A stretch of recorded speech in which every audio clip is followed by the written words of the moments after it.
Mu karere ka Rubavu abantu bane bakekwaho kwica umukecuru bamuciye umutwe batawe muri yombi. Polisi y'u Rwanda yatangaje ko yafunze abaturage bane bo mu karere ka Rubavu bakekwaho kwica umukecuru bamuciye umutwe bakanakomeretsa umugabo we. Ibikorwa by'ubugizi bwa nabi Polisi y'u Rwanda itangaza ko byabereye mu murenge wa Rubavu akagari ka Burinda mu ijoro ryo ku itariki 15 Nyakanga 2025. Umuvugizi wa polisi mu ntara y'Iburengerazuba SCP Sylvestre Twajamahoro yemeje ko hafunzwe abantu bane mu gihe iperereza rigikomeje ngo hamenyekane niba nta bandi bafatanyije nabo. Yagize ati polisi imaze gufata bane bakoze igikorwa kigayitse cyo kwambura ubuzima uriya mubyeyi. Iperereza riracyakomeje habazwa bafashwe niba hari abandi babifitemo uruhare ngo nabo bafatwe. Yaboneyeho gusaba abaturage kwirinda kwishora mu byaha birimo kwambura ubuzima bagenzi babo kuko polisi itazigera ibihanganira. Yanaboneyeho gusaba abaturage kujya batangira amakuru ku gihe ku bafite imigambi mibisha yo kugirira nabi bagenzi babo kugira ngo iburizwemo. Abafashwe bose uko ari bane bafungiye kuri sitasiyo ya polisi ya Gisenyi. Umugabo n'uwo mukecuru wakomerekejwe n'abagizi ba nabi yahise ajyanwa ku kigo nderabuzima cya Nyundo kwitabwaho n'abaganga, mu gihe umurambo wa nyakwigendera wahise ujyanwa mu bitaro bya Gisenyi gukorerwa isuzuma mbere y'uko ushyingurwa. Urwego rw'ubugenzacyaha RIB rwatangaje ko rwataye muri yombi umuyobozi ushinzwe ibikorwa muri NAEB. Urwego rw'ubugenzacyaha RIB rwatangaje ko rwafunze Habiyambere Maurice, umuyobozi ushinzwe ibikorwa Operation Manager mu kigo cy'igihugu gishinzwe guteza imbere iyoherezwa mu mahanga ry'ibikomoka ku buhinzi ndetse n'ubworozi NAEB.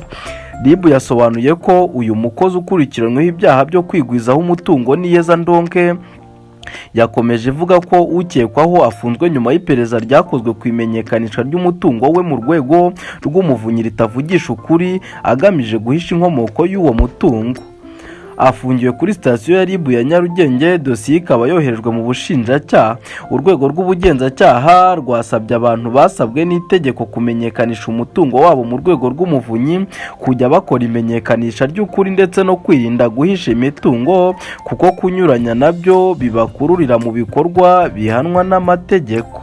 Uru rwego kandi rwashimiye abantu bose bakomeje kugira uruhare mu kurwanya ibyaha bimunga ubukungu, batangira amakuru ku gihe ku batanga cyangwa se ku bakira ruswa, ku bakoresha umwanya w'umurimo barimo mu nyungu zabo bwite ndetse no kubahishira imitungo babonye mu buryo bunyuranyije n'amategeko. Itegeko nomero 54/2 rya 2018 ryo ku itariki 13 z'ukwa munani 2018 ryerekeye kurwanya ruswa riteganya ko umuntu wese uhamijwe n'urukiko icyaha cyo kudasobanura inkomoko y'umutungo ahanishwa igifungo cy'imyaka 7 ariko kitarenze imyaka 10 n'ihazabu y'amafaranga y'u Rwanda yikubye inshuro kuva kuri 3 kugeza kuri 5 z'agaciro k'umutungo adashobora kugaragaza aho yawubonye mu buryo butemewe n'amategeko.